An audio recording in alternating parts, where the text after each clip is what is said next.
We have the Constitution. We have the Bill of Rights. We have a Republican form of government. So, how did all of these government officials, elected and non-elected, obtain all this absolute power? Let's find out.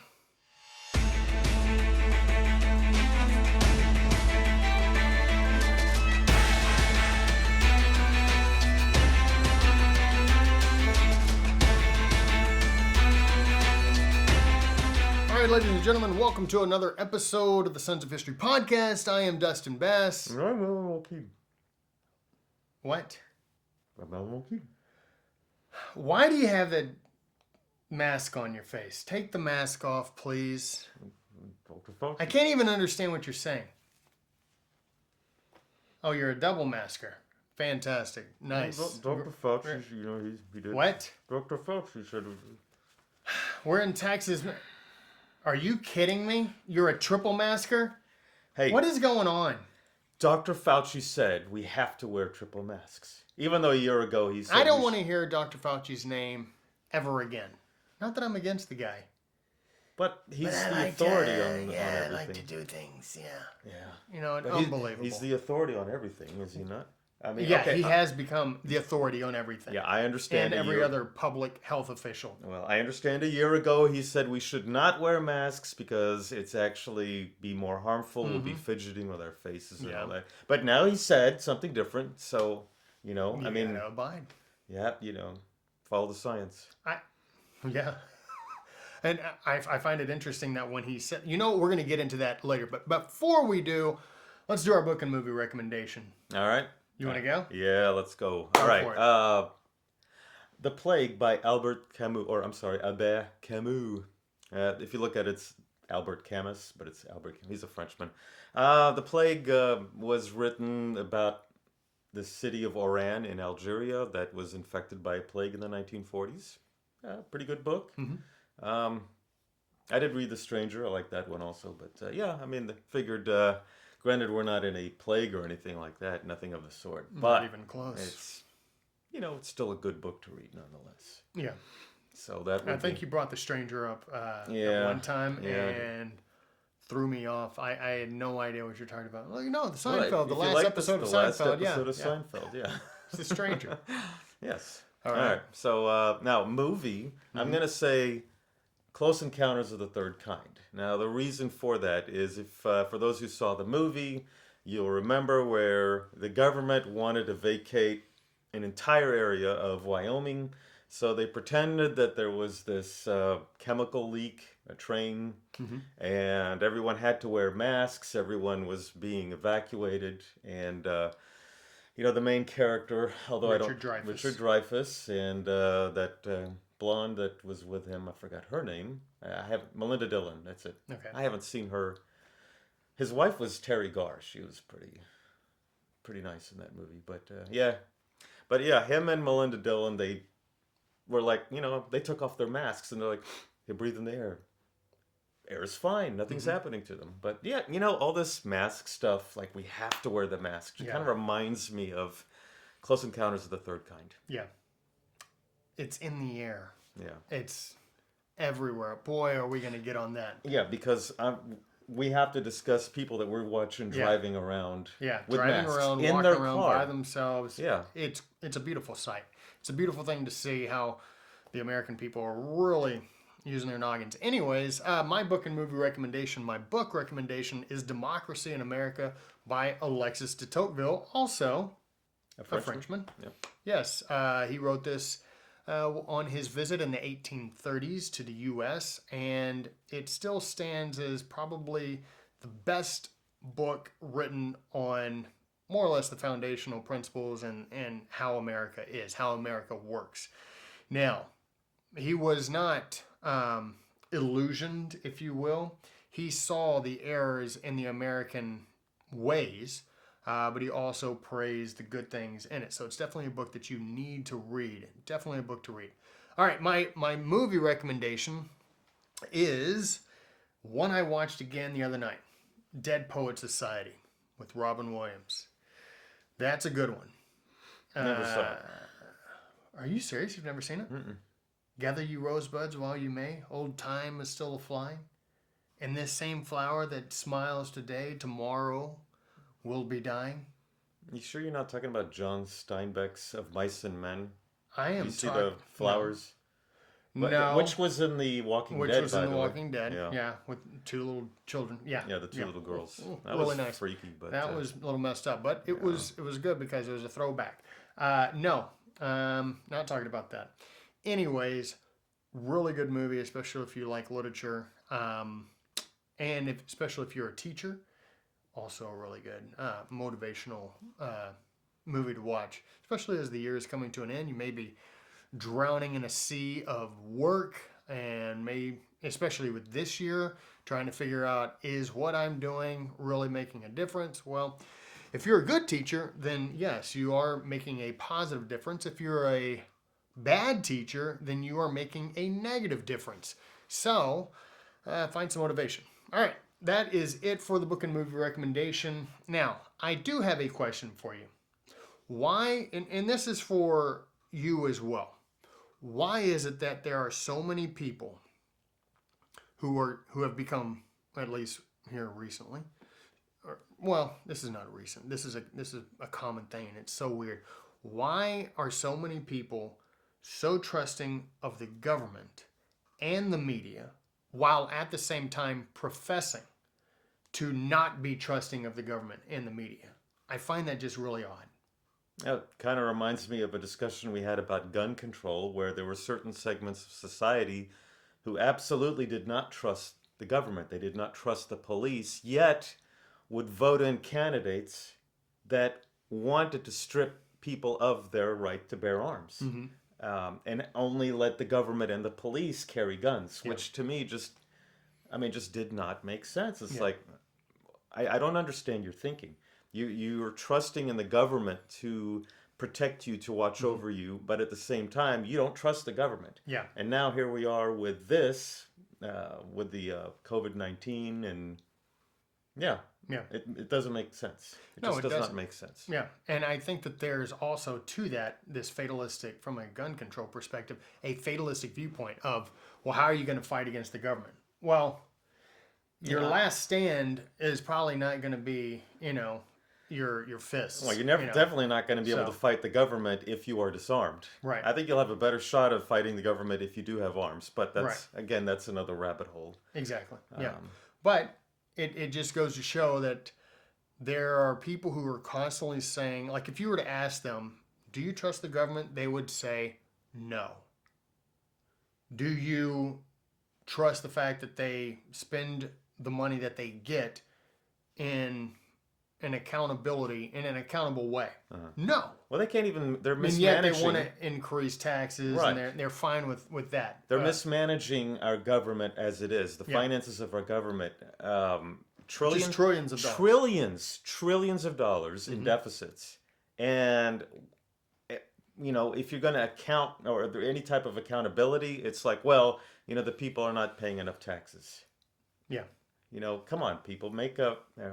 Come on, man. Come on, man. You gotta make do with what you have. And I find it, it's like and then it's like, well, we need to create another agency or another department within an agency to account for or really keep an eye on this thing.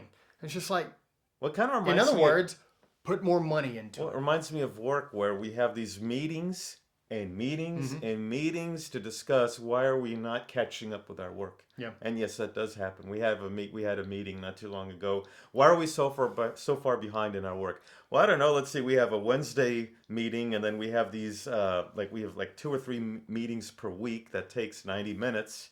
During that time, we're not doing our work. So let's have another meeting to discuss why we're not catching up with our work, that we're getting far behind. It is funny how corporations mimic big government, or the government in general. It is really ridiculous.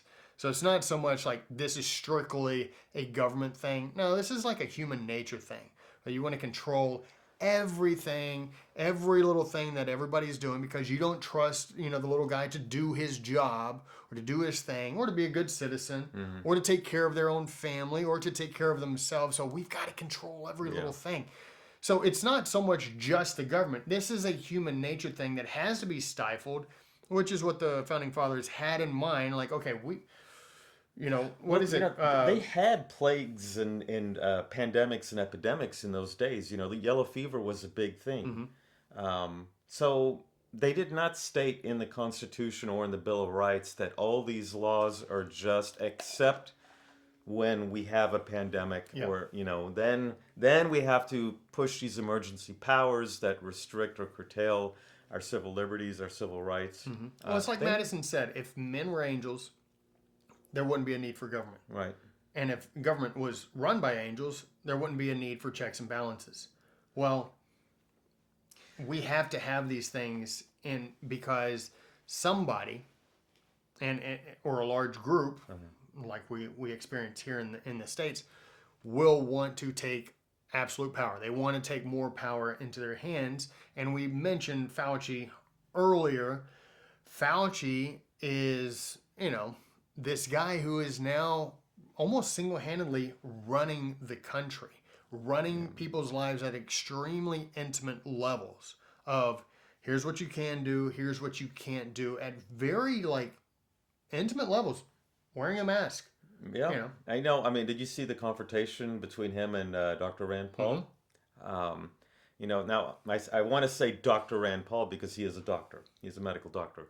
And he got into it with Dr. Fauci in the Senate regarding right now the big thing is, okay, well, if you've been vaccinated, you still need to wear a mask. And, Rand Paul was like, okay, we're not providing an incentive to get the vaccine because you're telling people, well, you still have to wear a mask. And what he was stating was, we have no solid proof that people who receive the vaccine can still infect other people. There's no proof. There's no solid evidence of it. Yeah. And Dr. Fauci was like, well, there is the potential with the variants. But before he could finish, because Dr. Paul, Rand Paul's got only so much time to speak, he interrupted him and said, wait a minute, we don't have any solid evidence. We have no proof. Everything that you're stating is based on conjecture, and that's it. And, Dr. Fauci, I mean, he really didn't have an answer where he could provide proof that people are getting infected from those who have the vaccine. So, and he stated, everything you're doing with the masks is all theatrics. It's all for show. And like we were talking before we started recording, he's coming from a place of authority, an argument from authority of, look, here are my credentials. Whatever it is that I say, you should obey. And that's it. Like, you should not question. And a lot of people out there will argue that point. Like, how long have you been in the medical field? And I'm like, I've never been in the medical field. I'm not a doctor. So then how can you question? Like, well, because I'm human. Well, I remember in the 1980s when it was believed that there's a possibility that AIDS could be spread by mosquitoes. Okay, so it's just, I mean, granted, that's not the end-all be-all of the argument, but that was something that kind of reminds me of this whole thing with the variants that, okay, you could potentially spread these variants even though you have even though you had the vaccine. What Dr. Rand Paul was saying is that no, that's all conjecture. Yeah. You don't have any evidence to back that up. Right. Until you have the evidence, you really can't make the claim. So you and I are watching people driving. They're by themselves in their cars. They're wearing masks. Windows up. Windows up. You people. I see people out in the middle of fields. They're jogging. They're walking. Just yesterday, I saw people walking around wearing masks, and they don't have anybody around them. Do you remember I want to say it was about a year ago, less than a year ago, where there was a guy in a boat in Los Angeles. He was just canoeing or paddling a boat. Yeah, and the police, I mean, he's out in the middle of the water. Nowhere. There's no one around him. And the police come up and they're like, or the Coast Guard or whatever that was. And multiple boats. Yeah. And they go after this guy. Cops on the beach waiting for him to come in. Arrest him. That's the insanity. Yeah. And people... And you can't justify that. I'm sorry, people. I know some of you are like, well, masks, Right. And believe me, there are a lot of... It was against the ordinance. There's a lot of mask Nazis out there, and I've faced quite a few of them. But it just, it troubles me to see... You know, I know we've talked about memes, but there was a meme that's being spread around that where those who get pissed off at you for not wearing a mask, they're not mad at you because you may be spreading the disease. They're mad at you because you're defying the state. Mm-hmm. And I think that's what it comes down to. Yeah. You know, And the thing is, I don't know the motivation for the anger. I mean, I see the anger. I remember that time I told you about when I was in the bookstore. Yeah. And okay, my nose was sticking out. Mm-hmm. Okay, but there was a guy that was really being nasty with me, and I just said, you know what, the hell with this, and I left. Yeah. So, And the thing is like to be to an extent a good citizen, as we talked about prior. mm-hmm. You have to defy the government at times when they are creating unlawful edicts, laws, when they are doing things that are unjust. Yeah, And that's the word, unjust. When that's the case, Mm-hmm. it behooves us as citizens of a country to adhere or to hold close to the things that make our country good. Not hold close to the things that make our country bad, that make our country less free. See, a lot of people are holding on to these things because it comes from the mouths of their masters. Yeah. And I'm going to just call it like it is. Like Anthony Fauci, for some people, that is their master. Yeah. Like he owns them. Like if he says, you stay home for the next 2 weeks, don't come outside, they will stay home. They will stay home for 2 weeks until he says you can come outside. That's a bad mentality, and that is a bad citizen. Yeah, that's just plain and. We discussed about like supporting the police. Yeah, Mm-hmm. yeah, we support the police, but we don't give them carte blanche to do Right. whatever the hell they want. Okay, if a policeman is doing something wrong, you got to call him out for Yeah. it. Okay, and you know. And the same thing has to be with the government. If the government is doing something that is unjust, you have to call them out. It doesn't make you a bad American. It actually makes you a good American if you're calling people out for unjust laws, for unjust rules, that now it's becoming you better do what the government tells you. If you see something and it just doesn't add up. I mean, if you look at what's going on in California versus what's going on in Florida, okay? The rate of infection, from the things that I've read, the rate of infection in Florida is either the same as in California that has all these draconian laws that's killing businesses versus Florida that, they're not doing it. Okay, Yeah. so, you have to kind of say, wait a minute, what is going on here? How come Florida is a lot more free where they don't have these mask mandates, but in California they do, they're very strict, yet the infection rate or the death rate is about the same. Yeah. That something doesn't add up. Something doesn't add up, and you have to ask yourself this question: would I rather be more free with the same results or less free with the same results? That's it. Yeah. So you wanted to talk about some of the past pandemics, epidemics, different things. Yeah. To give perspective on where we are right now with this pandemic situation. Yeah, because this year-long issue. Now, I will say, you can go back a year from now and we did a thorough breakdown of the history of pandemics, like going all the way back to the Black Plague of 1300s, right? Yeah. And so we break it all down. So this was March of last year. So if you want to go check out the podcast, go do that and check it out. So. Yeah. So okay, now the reason why we're doing this part is because we know there's going to be somebody that's going to be screaming, people are dying. Mm-hmm. Yes, we know that. But, anecdotally here, I don't know any single person who has died of COVID. Yeah. I know someone who knew someone.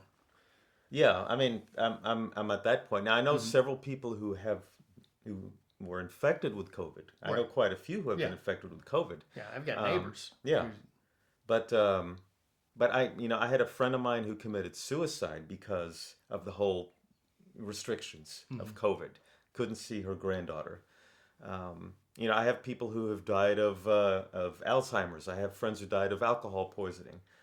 Car accidents. but I don't know anyone who's died of COVID. Again, I'm not stating that, but if the death rate was as rampant as they're making it out to be, I should know people who have died of COVID. Yeah. But, I was going through the Johns Hopkins website, and they were saying, okay, now 123 million people worldwide have been infected. 2.7 million have died. Now, I know we've had this discussion. Did you die of COVID or did you die with COVID? Okay, now that George Floyd guy, he died with COVID. Yeah, I know. But is that? And you said that was that's probably the only person- American. Yeah, the only American with COVID who didn't die of COVID. Right. Okay. Everybody else gets labeled. Right. He died of COVID. Died even of people who COVID. were shot. Even people who Right. had motorcycle accidents. Even Right. people who had stage 4 cancer. We had people who fell to their deaths. Yeah. They are being listed as COVID deaths, but it's not necessarily that you're dying of COVID. It just means you're dying with COVID. It's like you have cancer, but somebody shoots you in the head.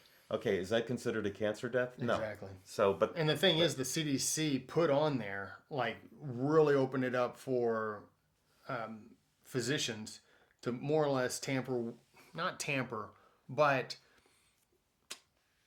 feel free to put the cause of death to be COVID. Yeah. Even if technically it wasn't COVID. And then there was financial incentive to do so. Now you can go check that out. That was put out by the CDC on their website in April of last year. So we have had about 29.8 million Americans infected, which is still far less than the 61 million who were infected with the swine flu about 10 years ago. Now we didn't have or it was H1N1. That H1N1. was a swine flu. Okay, I don't remember there being any shutdowns whatsoever. Nothing. 61 million. Okay, but the mortality rate of COVID is nothing compared to, say, like the plague or even tuberculosis. I think tuberculosis is about 10%. So I don't know. You're the guy with all these medical numbers. You're the doctor. Okay, tuberculosis. You have 10 million people infected worldwide with 1.5 million deaths. So that's 15%. That's a 15% number of people who catch it, die. That's quite a bit. Wow. The COVID is somewhere around 1%. How many? Okay, so if you have 1.5 million deaths, but 10 million infected, that's 15%. I don't think so. I think so. Well, maybe. Yeah. Because if 1 million die from 10 million who catch it, that's 10%. Well, wouldn't that be 0.5%? So if you had No, 100 no. million who got it. No, 10 million infected. Oh, 10 million. I thought 10 said, million. I Yeah, thought 10. said 100, Yeah, no. 200 million. 10, that's what I got. 10 million you are go. infected, but 1.5 million die. So that's Yeah, that's 15%.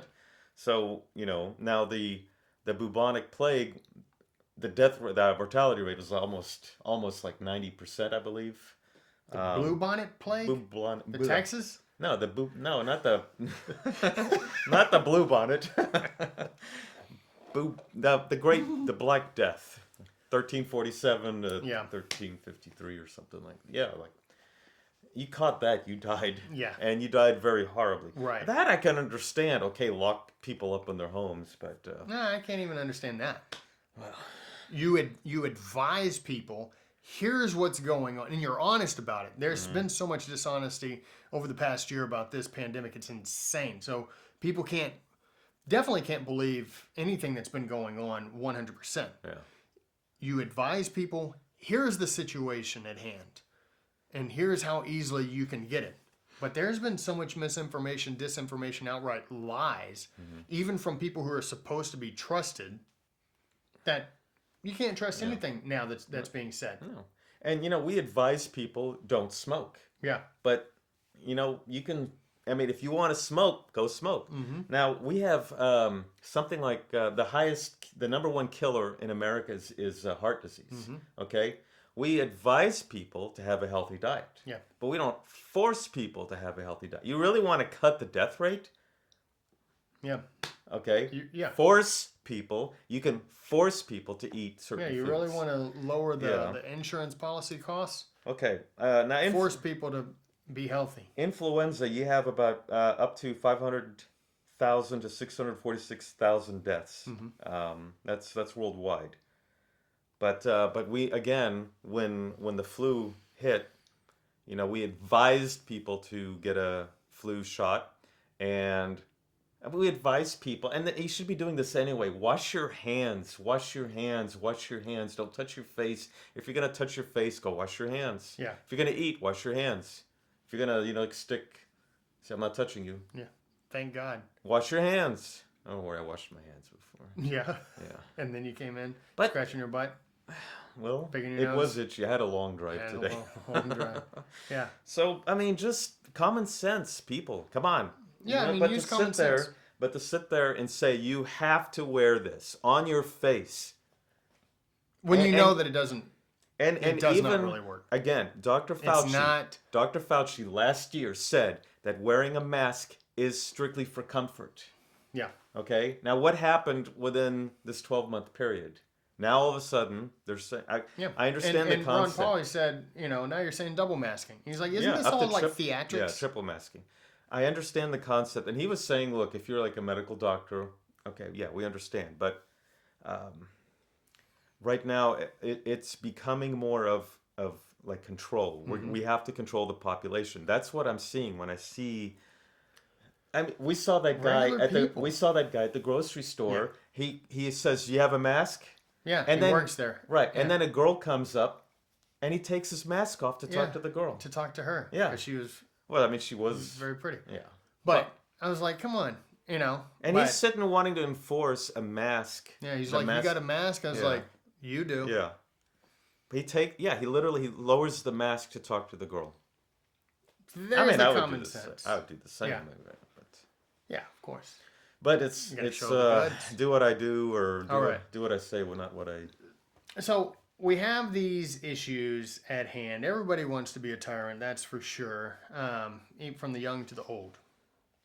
But if you don't actually have the power to enforce, and trust me, you can read Writs of Assistance by James Otis on Writs of Assistance, and you need to read that because this is that, but 250 years later. It really is. It's eerie how similar. But we have some laws that have been passed federally and statewide, various states, that have given power to people who are not elected and given absolute power to people who are elected. One of these laws, and it's the whole don't let a crisis go to waste. Correct. Right? 1944, the Public Health Service Act is passed. Well, this was all about, combating potential pandemics, combating potential, almost bioterrorism, right? But it really wasn't about that. It was about, right towards the end of World War I, you had the Spanish flu, right? The Spanish influenza of 1918. Well, that killed a lot of people. That killed a ton of people, right? Well, people were still going about their business. 1944 comes along, and they sign into law the Public Health Service Act. Now, I want to read a couple of things, just to give people a rundown of how, almost carte blanche, and how open-ended it is for people to have power over you. These people are not elected officials, they're appointed. Section 264, you may want to check this out, go online and look at it, the Public Health Service Act. It is Section 264, Section B.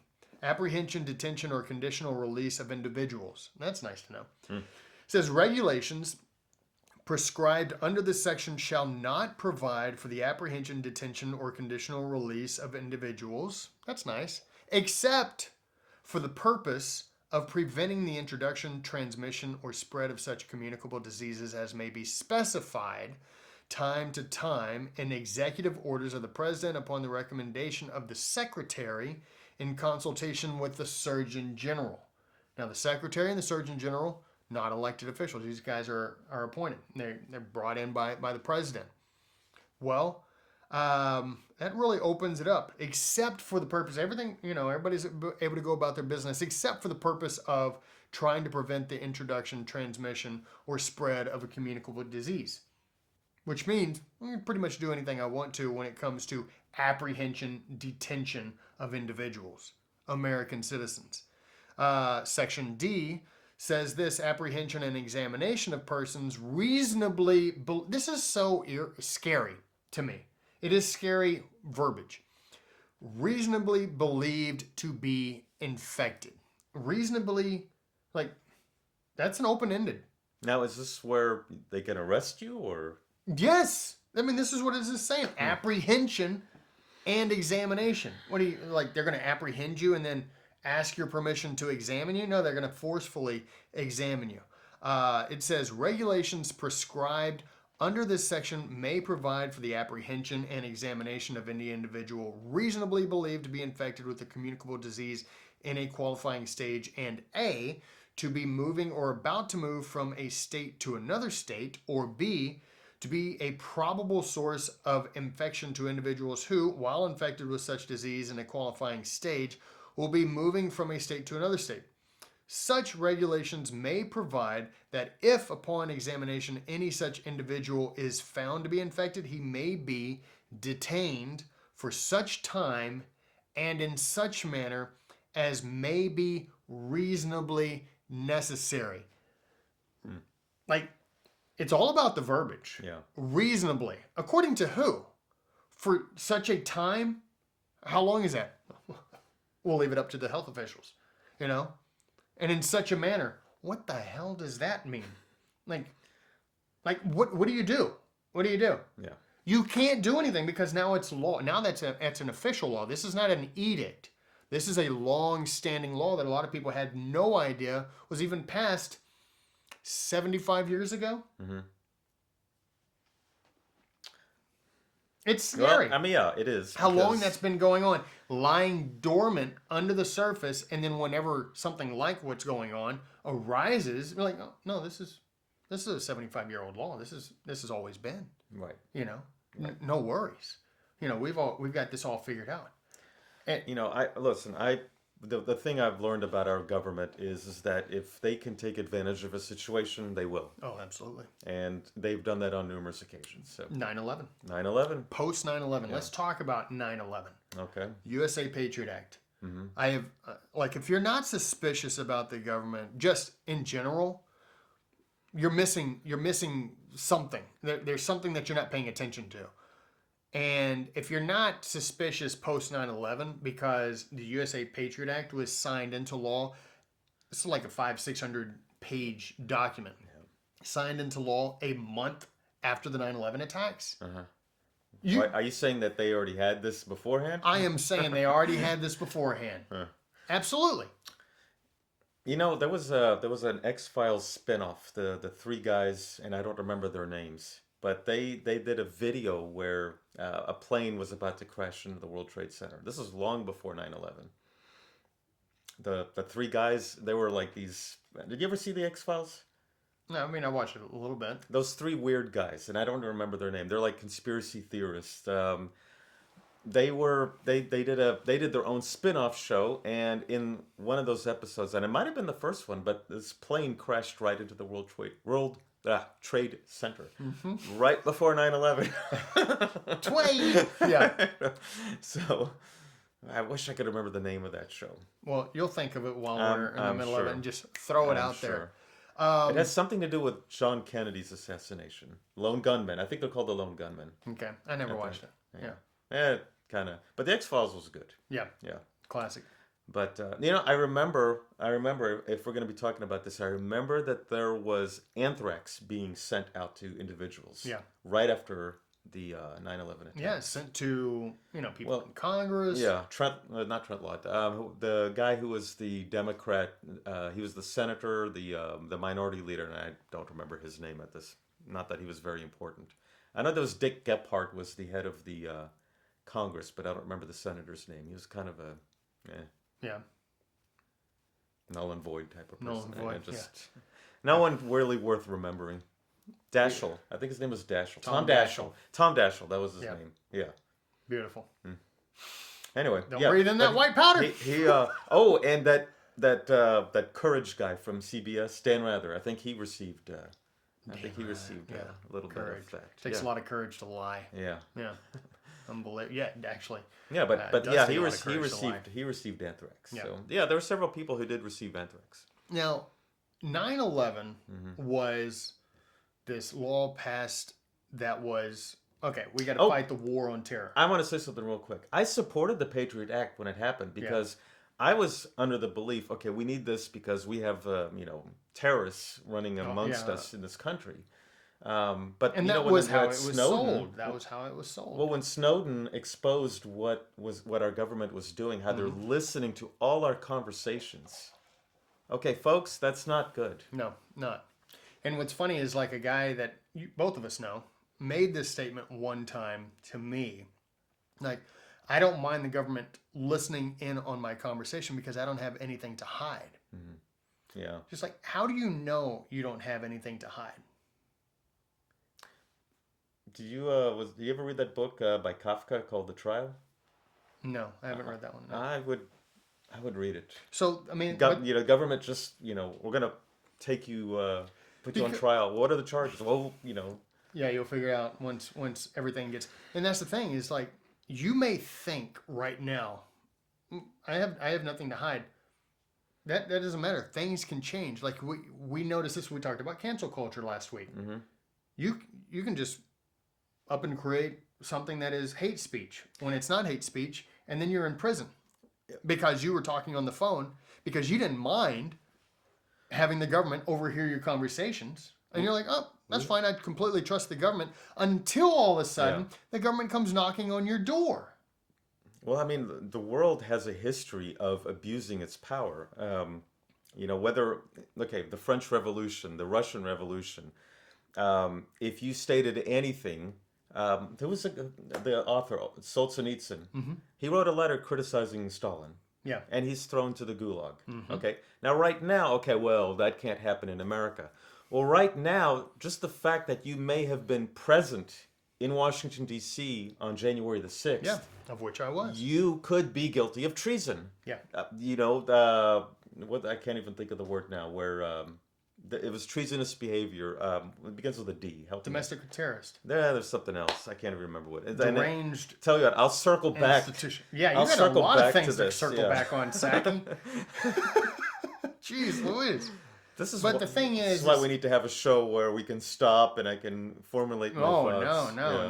No, not at all. I enjoy this much more, where you're just like stuck deer in the headlights. Yeah, I know. It's these words that I'm trying to remember what they are, and I can't. God, if I was in my 20s, I would. Yeah, I bet you would. That's why I could be in one of those game shows if I'm in my 20s. Now, I'd be like, wait, I know it. A type of dog, a type of dog, type of dog. Mutt. Anyways, all right. So 9/11 was based on, okay, we've got to protect the American people against terrorists. Now we begin the war on terror, like officially hardcore the war on terror. And everybody's like, hey. Now I can honestly say, and I told you earlier, I was an idiot in high school and college, ignorant and an idiot. Like I wasn't a smart kid. Okay.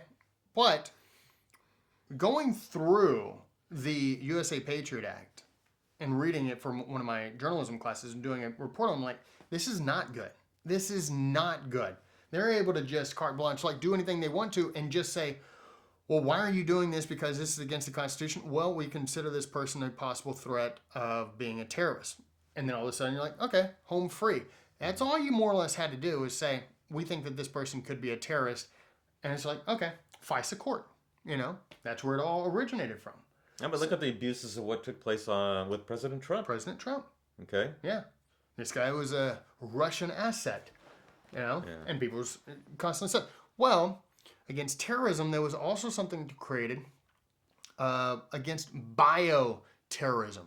Now, all of a sudden, the public health officials, even a number of the state attorneys general got involved in helping create what is known as the Model State Emergency Health Powers Act. Now, when this was introduced to Congress, even the ACLU was like, this is not good. This goes against the Constitution, goes against civil liberties. Maybe you should go ahead and draft it again. So they redrafted it, brought it back in December of 2001. And guess what? Still, the ACLU was like, this is still no good. As much as we think that this type of action is necessary to combat possible bioterrorism and protect the American people from pandemics, disease, bioterrorism, whatever, this goes against the Constitution and civil liberties across the board. Well, if you remember, after 9/11, we were ready for the government to just do anything to protect us, and they ran with it. Yeah. Looking back, look, I'm guilty of allowing and permitting the government to do these things. But when you look back, you're sitting going, what was I thinking? We were giving our government carte blanche to do whatever it wanted, and they have abused the power again with some of the things that we mentioned about, like Snowden. That they've gone way beyond what they were permitted to do. Yeah. And just listening to our conversations in general, which could backfire and hurt us later on if you're being viewed as a threat in any way, simply because you're maybe condemning the president of the United States, no matter who it is. Right now, okay, you'd be saying, well, Biden, okay, I'm not a big fan of Biden. Yeah, me but neither. I don't want to sit and be arrested because I'm criticizing him, because I'm now no longer I'm now considered That's like a I threat. wouldn't want anybody domestic. being arrested Right. for criticizing Trump. Right. If you criticize whoop-de-doo. Trump, I don't want you to be. In fact, if you were arrested for criticizing Trump, I'd be like, whoa, hold We're on. in a No. different- it's a different state. Yeah, and believe me, I've had plenty of friends who criticize Trump. Oh, yeah. But I don't want anyone to go to prison or to go to jail or be detained for it. Right. Now, back to the Model State Act. This thing is so jacked up. I want to read a couple of things. In the preamble, this is the second draft. In the preamble, I just want to read 2 lines. Okay? And the very first line of the preamble gets something very important wrong. And tell me if I'm wrong about thinking this. But it says, in the wake of the tragic events of September 11, 2001, our nation realizes, when you're speaking for the entire nation, anyways, our nation realizes that the government's foremost responsibility is to protect the health, safety, and well-being of its citizens. Okay. Well, I don't agree with that. I don't agree that the foremost responsibility is to protect the health. yeah, the government's Of the foremost citizens. No. responsibility is to manage. Yeah. Security, Yeah, yes, I can go with that because that's in the preamble of the Constitution. Defense. But the health of the individual, no. If that was the case, then we would have nationalized healthcare system, a government-run healthcare. We have to get rid of fast food restaurants. Exactly. So this guy who is a professor over at Georgetown and also is in conjunction with Johns Hopkins, which is why Johns Hopkins is an effed up universe. That whole thing, that whole group right there is in up to their neck with all this stuff that's going on. I could go off, but I'm not going to. This is freaking weird. But anyways, this guy gets it wrong at the very beginning, along with a lot of the state's attorneys generals. They get this. Look, that's not your foremost responsibility to take care of the health of the public. Yeah. No. I keep looking at that. That just doesn't. And people who say, no, that's it. Then you got it wrong. I'm sorry. Now we can disagree, but you're wrong.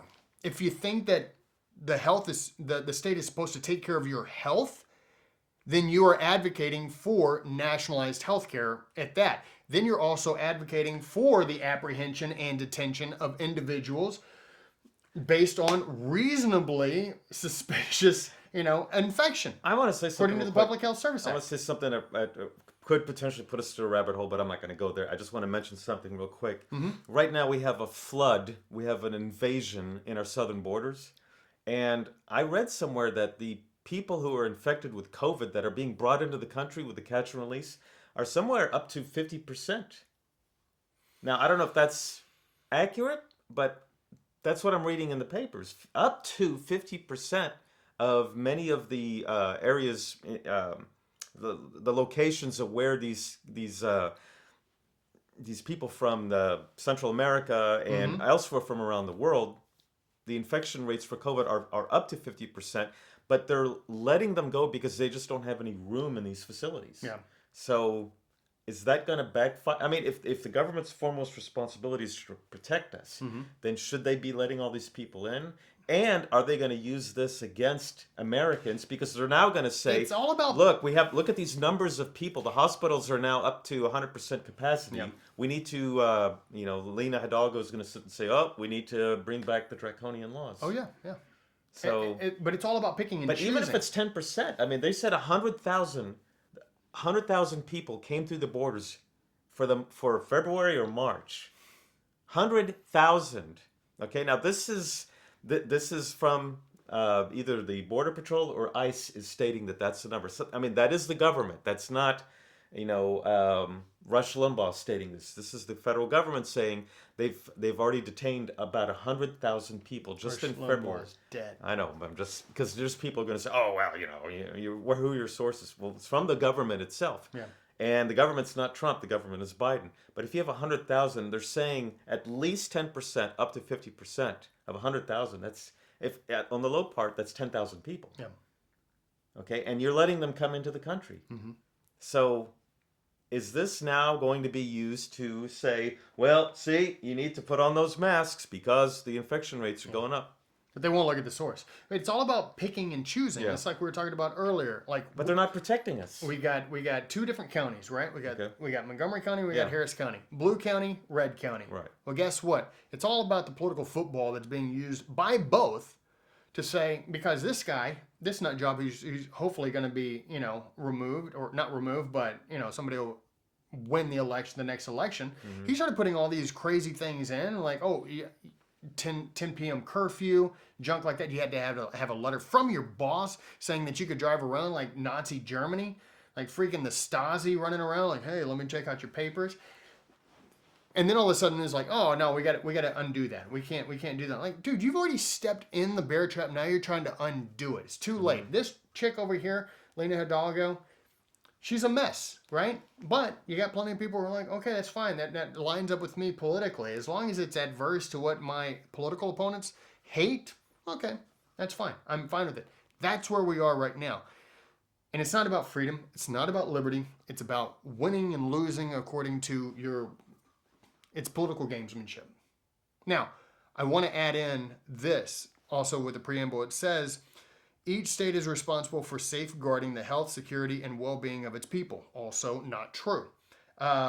State and local governments must be able to respond rapidly and effectively to public health emergencies. This stuff is so open-ended. It's crazy because then you have to get into defining certain things. And if you don't define them in the law, then it opens it up for these people who are not elected, that cannot be removed by you, the citizens, and so you're stuck. I want to read this part as well. This is something that really stood out to me. It says, the Act, the Model State Emergency Health Powers Act. The Act recognizes that a state's ability to respond to a public health emergency must respect the dignity and rights of persons. Yay, yeah, that's good, right? The exercise of emergency health powers is designed to promote the common good. Also a good thing to say. Emergency powers must be grounded in a thorough scientific understanding of public health threats and disease transmission. Okay, all right. Guided by principles of justice, state and local governments have a duty to act with fairness and tolerance towards individuals and groups. Okay, all of this sounds good, right? The Act thus provides that in the event of the exercise of emergency powers, the civil rights, liberties, and needs of infected or exposed persons will be protected to the fullest extent possible, consistent, and this is where it gets weird, consistent with the primary goal of controlling serious health threats. In other words, everything that was just stated is null and void if we think that because the whole controlling the serious health threat now supersedes your personal liberties. And guess what? This was shot down in Congress. Congress didn't accept it. So we're all good, right? Wrong. Guess what? Almost all states have adopted some form of the Model State Emergency Health Powers Act. Is it about like what 33 or is Well, it's it? 30, it's more now. Okay. Yeah, but that was the last number put out. So, but just about, well more than half. So 33. Yeah, I guess about 33 have adopted some form of this legislation. So you're wondering, like, how is it that our county judge or our mayor or our governor or city council or whoever else or public health officials have so much power?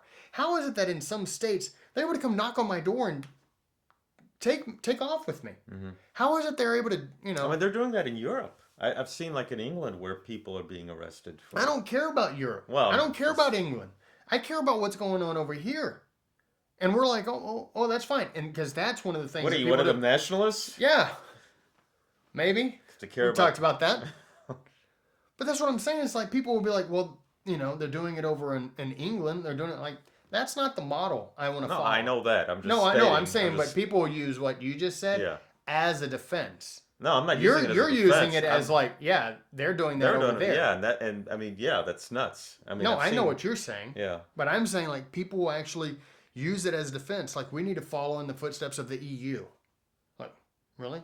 Whatever the United Nations says, we need to do that. Like, have you looked at what the United Nations saying and doing? They raping everybody up in here. Okay, can you do it? Go. Well, I mean, you look at like Sudan, China, all these other free countries that are in the Human Rights Council For the UN. Yeah, it's insane. I mean, really? It's like that's who's running your show. Why don't you put a rapist in a public health forum and right? Oh well, I know what's good for you. So. Yeah, why don't you put a rapist up as a judge in a court? Why not? Yeah, or a murderer, serial killer. Why don't we have Bundy? Oh, they're running, the Supreme Court. Well, he knows what serial killers do, so he should be in a position of power. So here's the three things that ACLU pointed out about the Model Health Act. I can't believe we're actually going to the ACLU. I know. It is crazy, but that's how I think it proves the point even more. It's like a group that you and I a lot of times don't agree with. Yeah. Is actually making very valid points. When they're even stating, hey, wait a minute, this is going a little too far, then... Yeah. You want to read off what those three things are for the ACLU? Let's see. First one is it fails to include basic checks and balances. One of the basic principles of our Constitution. It goes well beyond bioterrorism, and it lacks privacy protections. So it's very open-ended. Mm-hmm. And obviously, there are people that we elect throughout this country, state and local governments, they'll run that are fine with it. Yeah, they'll run. And the people, a lot of the people who support some of these leftist policies will justify it. Mm-hmm. Well, it's for public safety. Hey, for dude, public not health. even just left. It's like they're Republicans sometimes, like your buddy Dan Crenshaw. Remember when we gave him hell about I remember. the red flag laws? I remember that. I was very disappointed. I mean, I'm still a fan of him, but I was kind of like going, Dan, what are you doing? Come on, Lieutenant Dan. Yeah, he got, But he did. Here's my question, and I think you brought it up. Is like, but do people care about these three things? Like in general, as long as whoever they supported is in charge, I think they'll be okay. Yeah. And look, they again, will trust. I was guilty. I was guilty. I voted for Bush in 2000, and I was like, I trust that he will do what is, that he'll protect us. And yes, because I was frightened after 9/11. I was like, well, a lot of wow, people were. Yeah, and I was like, man, we have, I think in terms of fifth column, we have a fifth column within our country. They could be everywhere. Mm-hmm. I mean, those four guys were living in the United States. I mean, they went to a strip bar for crying out loud. So. The majority of those guys were from Saudi Arabia. Interesting, we didn't attack Saudi Arabia. Yeah, well, I mean, the foot soldiers were from Saudi Arabia, but I think there was an Egyptian, there was a Lebanese guy. Man, ruined it for people like us. you. Yeah, but no, it was an Egyptian, a Lebanese guy. I don't remember where the other two were from. Yeah. But they said, let's go after Afghanistan and Iraq. Yes. But, I mean, Saudi Arabia, that's... Like all right, Wahhabism does come from there, which is the foundation of much of this behavior. Last time I checked. I think I don't know how many billions of dollars that they spend on terrorism or whatever, but it's a lot. So Saudi Arabia? Saudi Arabia, yeah. Okay. What, to fight it or to support No, it? to support. Yeah. So Well, we need their oil. So, yeah, exactly. Yeah. That's which is why we shouldn't drill anymore. No more fracking. No more what pipelines. is it? Prince Ali, fabulously, Ali Ababa. I don't think he was around. He wasn't in probably power not. back then. There was somebody else. So that is the question. It's like, do people actually care about the checks and balances? Do they care about the open-ended verbiage of these acts that give absolute power to people who are elected and not elected? And do they care about the privacy protections, like the person we were mentioning earlier? Like, I don't care. I got nothing to hide. Yeah, you do. Mm-hmm. It's called your privacy. You got plenty to hide. Yeah. We all have something to hide, even if it's not like super detrimental. We all have something to hide. We all don't want these people who we don't know listening in on our conversations, even if it's a good conversation with your grandmother. I don't want them listening in. Well, I mean, even Jefferson and Madison were speaking out against, where the government, the Alien and Sedition Acts, where the government can just throw you in prison or throw you in jail because of some of the things that you're saying. Yeah. And, I mean, they warned us about this over 200 years ago. Mm-hmm. 220 some, 22, 1798? You done? What are you talking about? 1798, 1789? 1798. What is that? That's when the Alien and Sedition Acts. Oh, Alien Sedition Act. Yeah, and Jefferson and Madison were like going, wait a minute, John. no, stop. I mean, Jefferson and Adams were good friends, but yeah, I mean, they they did have a falling out, but I mean, Jefferson and Madison were like, wait a minute, and they were even encouraging states to ignore to ignore the laws, nullifications. One of the things I did want to bring up is the precedent that was set by our Supreme Court to say that if it's a federal law, the federal government cannot compel state and local law enforcement governments to enforce the federal law. And that goes all the way back to 1793 with the Fugitive Slave Act. This was Justice Joseph Story, and he said that states can't be compelled to carry out federal law. And we get a little reiteration of that in 1997 with the Brady Gun Bill, which we talked about thoroughly when we did talk about the red flag laws. Right. And so it was this pushback of like, you can't force local law enforcements, these police chiefs, these sheriffs, to enforce a federal law. If it's going to be enforced, it's going to be enforced federally, which is why I think a lot of these states, these legislatures, these governors, whoever else decided, yeah, let's go ahead and create these model state emergency health powers acts. Well, another rabbit hole here that, if we have a federal government right now that is very much into gun control, and I heard Nancy Pelosi, when President Trump enacted some sort of emergency law in regards to the border, he was able to get the funding for the wall. Yeah. I remember Nancy Pelosi saying, okay, you just wait, when we are in charge, we're going to use that against guns, where we're going to call for a national emergency. And then we're going to enact certain gun laws in the name of an national emergency. Yeah. So, just another rabbit hole, but... Yeah. Okay, please continue. Political footballs. Yep. Being thrown about. All right, so that brings our show to an end, ladies and gentlemen. We hope that you enjoyed the discussion. We hope that you learned a lot, and we hope that you actually go and check out some of this stuff. We'll put the links in below, and before you get out of here, make sure you're subscribing either to the podcast or to the YouTube channel. It'd be a great favor to Alan and I, and we'd love you very much. But as we always do, we like to end on a scripture. This comes from Ecclesiastes 3, 1 through 2. It says, "To everything there is a season and a time for every purpose under heaven, a time to be born and a time to die." Not to be caustic, but ladies and gentlemen, it is the circle of life. It is the life cycle. You can't live forever. You only hope to live free or die hard. That one actually wasn't very good. Who wants to live forever? Not me. That's a Queen song. Good song. Highlander? Highlander? You ever see the Highlander? I am immortal. Yeah. All right, where can people find us? Well, they can, excuse me, they can find us on YouTube. Subscribe to YouTube. Facebook, Instagram. You have your Thursday night live chats on Instagram. I will be having a special guest this Thursday. Really? Yeah. Okay. You want to tell us, or you want to? No, you just have to join in. Okay. Now in May, I'm going to go on a little trip. I'm going to go and interview a couple of authors. Yep. Pensacola and in Mobile, because there was a couple of great battles. Oh, and I'm also going to interview a guy who's an expert in a Revolutionary War battle that took place in Georgia. Georgia, kind of, backwater country. They doesn't get much attention in terms of the Revolutionary War, but there were some battles there, and I'm going to talk to an expert on one of them. So, if you're a big fan of Bernardo de Galvez, which is where we get the name Galveston, you'll want to tune in when we go to those locations in May. There you go. And also in April, the month before May, we're having this very special event, April 17th.